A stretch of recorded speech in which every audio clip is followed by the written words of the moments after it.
Voici une courte introduction suite à l'échange que j'ai eu avec les élèves qui ont assisté à la session de classe virtuelle de mardi,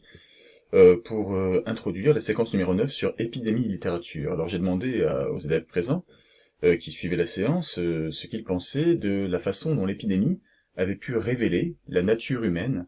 celle que l'on vient de vivre, cette période bien particulière, a-t-elle montré certains comportements, certaines mentalités que l'on ne soupçonnait pas forcément auparavant. Alors, la première proposition a été positive, on a parlé de soutien, donc une forme de compassion, une forme de solidarité qui a été mise en place, mais il est vrai que par la suite, les propositions qui ont été faites sur ce que cela révélait dans la nature humaine étaient négatives. Le mot égoïsme est beaucoup apparu, cet égoïsme qui s'est traduit par exemple, cela a été évoqué, les produits qui ont disparu des rayons, certains produits ayant disparu des rayons des grandes surfaces parce que les gens faisaient des stocks, empêchant ainsi que cela soit partagé.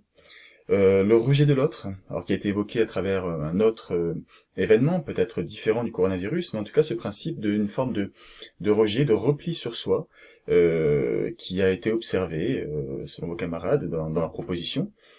pendant cette période. Autre élément qui a été donné comme réaction, c'était l'ignorance du danger.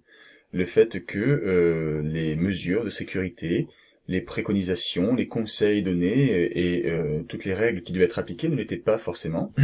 au détriment des gens qui étaient dans l'entourage des personnes qui ne respectaient pas cela.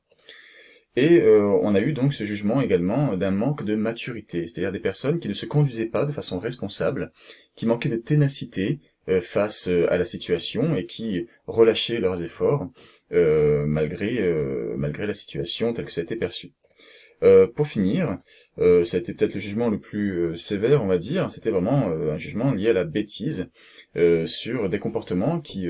dans les propositions qui ont été faites dans le chat de la session virtuelle, de classe virtuelle, montraient qu'il y avait des gens qui étaient en train de nier la réalité,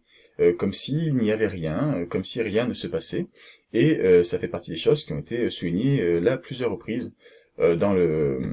l'échange qu'on a eu. Alors, ces pistes de réflexion sur le thème que je vais vous proposer